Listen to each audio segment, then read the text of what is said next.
This glitter-bombed Dell Optiplex is not only a real product you can actually buy, but it's just a small part of an entire hidden in plain sight industry of refurbishers who seem to be bulk buying retired office PCs, dazzling them up, and then offloading them to wannabe gamers. I have so many questions right now. Are people actually buying these? Who are the companies building them? Is it possible that they're a legit good value? And why is it taking so long to tell you this message from our sponsor? The Ridge. It's time to ditch that bulky wallet because the Ridge wallet can hold up to 12 cards, comes with a cash strap or money clip, and is available in tons of colors. Check them out at ridge.com/Linus now and save up to 40% through December 22nd. The Treasure Box first popped up on our radar in a back-to-school flyer earlier this year. But other than having a little chuckle about the creative idea of throwing glittery lipstick on pig computers to blow away dead stock, we didn't pay them much attention. That is, until we saw them in the next week's flyer, and the one after that, and the one after that. And then, upon further inspection, we realized these things are everywhere in some shape or form. Amazon, Walmart, Newegg, Best Buy, some site called YouBuy, based out of the country of Jordan. Now, most of them aren't explicitly marketed as gaming PCs, but given the aesthetic and the imagery, it's pretty clear what market they're going after, and truthfully, why not? We've shown multiple times that a cast-off office computer with some strategic upgrades can be an unbeatable value for budget gamers. Maybe these are too. So to find out, we bought a couple of them, starting with the best Treasure Box brand unit that we could find. 4th gen Core i7, 32 gigs of RAM, a 1 terabyte SSD, RGB lighting, and a fully licensed copy of Windows 10 for the low, low price of just $300 US. What secrets will we find inside your head? Ah! I actually really like the way they've done this finish. I assumed it would be like spray bombed or something like that, but it actually appears to be like almost like a grip tape type of texture. It looks pretty good in person. Oh, it's not sticking very well here, but you gotta give them credit for being completionist about it. They not only do the top and front, but also the sides and bottom. Actually looks kind of sharp, doesn't it? Oh wow, that is the genericest memory ever. Just bare DIMMs, no stickers whatsoever with SK Hynix packages on it. It even looks like very clean, like almost too clean, to the point where they might even be sourcing this stuff new. That doesn't make any sense. I would think, given that it's older, like there is so much used DDR3 on the market that they wouldn't bother to source new sticks, but it might be as simple as they're just peeling the stickers off whatever it is they happen to find and then throwing them in to genericize them. Then why would they do that? Because then they would have difficulty claiming warranty from whoever they're getting these sticks from. What about our SSD? Okay, it may be a terabyte, but it is certainly nothing special. King Fast, not exactly the leader in performance SSDs. Ooh, ooh, hey, there we go. Ow! Mother. You bleeding? Oh yeah, it was here. And it was so sharp that I didn't even slide. Be right back. This is great though. Even a cheap SSD can make a world of difference to the responsiveness of a system. The SSD that I paid in blood to identify turned out to be a KingFast F10 1 terabyte. Not the world's fastest SSD, and because it doesn't have a DRAM cache, there are cases where it could actually end up being slower than a mechanical hard drive. But with light desktop use, those cases would be few and far between, and it would be a substantial upgrade over whatever mechanical storage might have been in the system. Also, because many businesses shred their storage devices when they donate or liquidate PCs, it's likely that there wasn't anything in here in the first place. Actually, since we've got a better look at the motherboard, now seems like good time to look at that. There is a PCIe 16X slot down here that could be used for GPU expansion, but because this is a slim chassis, you'd be limited to cards that are half height, but full length, as long as they don't have a bulky dual slot cooler that would interfere with your SATA ports over here. That's curious. There's an RGB strip in the front, but I don't actually see what's powering it. Oh wow, it's 2 separate RGB strips in there. Hey, wait a minute. The front of the case only has 2 cutouts for USB ports, but the system itself has 4. Oh crap, I just powered it on. They stickered over them. As best as we can tell, the only reason to do this might be because there are versions of this chassis that only have 2 front USB ports, and this way they would only have to stock 1 version of this front bezel sticker. But then we found listings for Treasure Box PCs that do have all 4 ports cut out, so we're really not sure what the deal is with that. Time for some USB port surgery, and ideally I won't cut myself again. This is a very sharp knife. Jerry rig everything, lttstore.com. Brandon, just don't get too close to this, hey? Yeah, sure. Oh, I nailed the second one though. Look at that, clean. Almost as clean as the Windows install on the Treasure Box PC. I was actually really impressed to see that outside of VLC and the games and applications that we've installed, this machine contains no bloatware like antivirus or freemium games or anything like that. Does this ever load? Like, is this? No, I'm surprised it's still up, honestly. Unfortunately, this is about as far as we get. Beyond light games from like 10 years ago, this thing is gonna struggle to do pretty much any gaming. And given the marketing, there are almost certainly parents or grandparents who have ended up with disappointed kids when their new computer can barely run Minecraft. But if we adjust our expectations a little bit, the Treasure Box is actually looking like a pretty okay value. I mean, sure, it's based on an older platform and it doesn't have the latest bells and whistles like USB Type-C. But as long as you're not trying to run applications it doesn't support, day to day, the responsiveness of the system is actually pretty okay, thanks to that basic SSD boot drive. Now you could build one yourself for cheaper. We ended up pricing out all the pieces inside for anywhere from $185 to $240, depending on promos and availability. But not everyone has the technical know-how or the desire to do that. And for peace of mind, it comes with a 1-year warranty. I had some doubts about that warranty actually being honored, but if user reviews are anything to go by, these guys mostly stand behind their product. I would be interested to test that ourselves though. Can we give it a shot? Maybe post a little note in the video description with how it goes? Yeah, we'll do that. Okay, cool. But as we showed before, these machines are everywhere and not all of them come from that same company.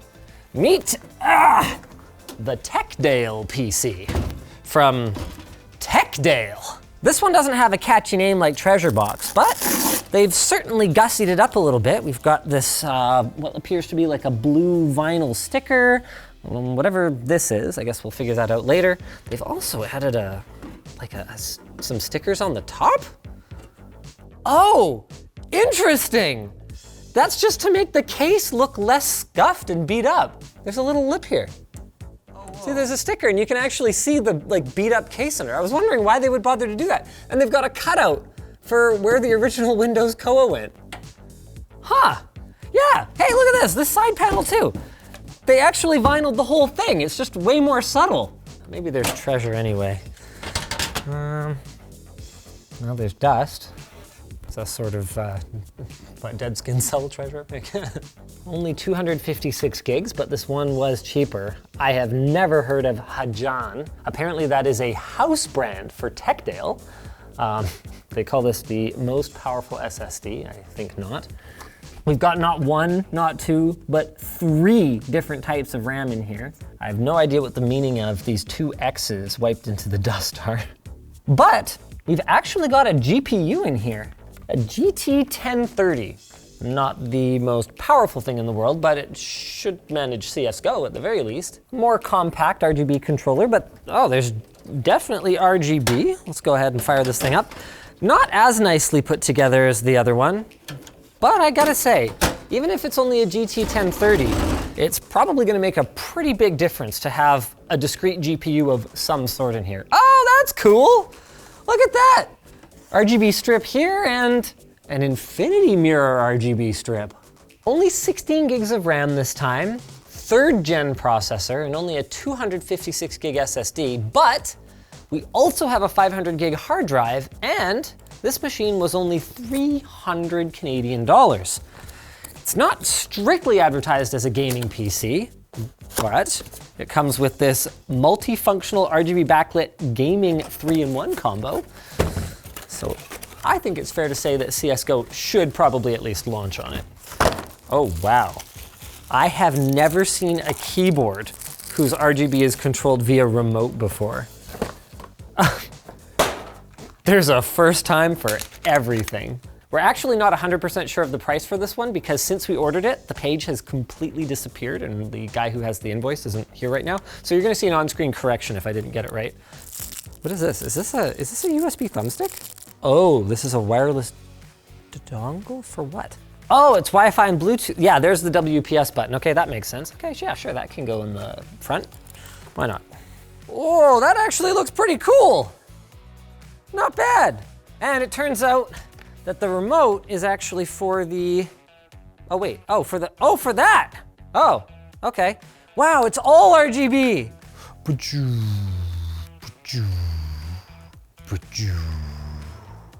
Ooh, I do like the shiny lights. Ooh, this is not a good keyboard, in case you were wondering. But I'm getting, ooh, saw it dip to 30 there, felt it. About 60 FPS. I mean, it's not the greatest gaming experience, though in fairness, TecDale doesn't advertise this as a gaming PC, even though clearly that's their intent, and they do have a history of selling gaming PCs that are in the $1,000 range and still use a GT 1030, meaning that the gaming experience isn't going to be much better.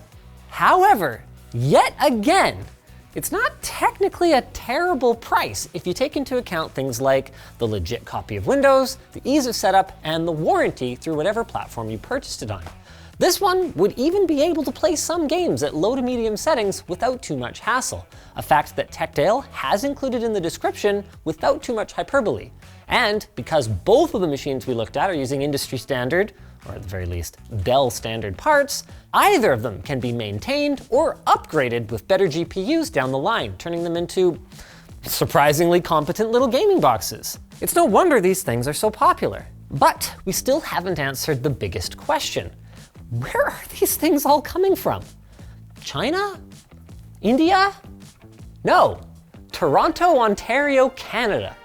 That's right, both Advanced Skytech Global, maker of the Treasure Box, and TecDale are headquartered within 20 minutes of each other, and a little bit farther down the street you'll find High Tech Bay, yet another glam furbisher, as we've started calling them. We can't be 100% sure why there's such a high concentration of these companies in that area, but we do have a couple of guesses.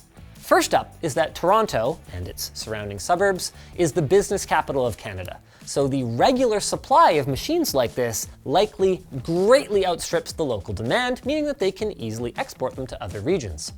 Second is that Markham, in particular, is a tech hub that contains the Canadian headquarters of countless big names like ASUS, AMD, and also our friends over at Infinite Cables. Finally, one of the defining characteristics of the PC industry is the shameless copying that takes place between competitors. So my best guess then is that word about how effective a quick coat of paint, or sticker as it were, got out pretty quickly, leading to almost immediate copycatism, and given a little bit more time, I'm sure many more of these companies are going to be popping up near business hubs around the world.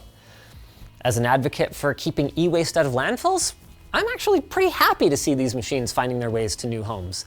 And I also feel like it's worth giving a shout out to Microsoft's role in all of this.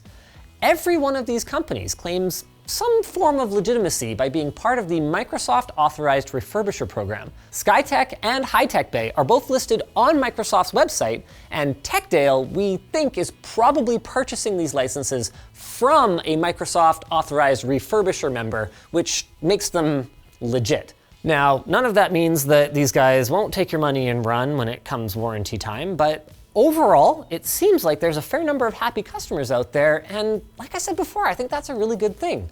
To be clear, I don't think that Microsoft is providing cheap Windows 10 licenses to these guys out of the goodness of their hearts. Some money is probably better than the no money that they'd be making if refurbishers did what they used to do and simply pirated Windows. But legit Windows adds peace of mind for would-be buyers, keeping these things out of the landfills, and honestly, I doubt this program really moves the needle for Microsoft compared to the work it takes to maintain, so I'm glad they're doing it. The question remains though, should you buy one?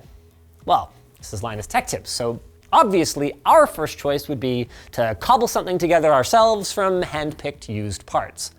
But if you need a very simple PC that requires no knowledge to set up or build, and you don't have much of a budget, and maybe you need some semblance of a warranty, this could be a good choice.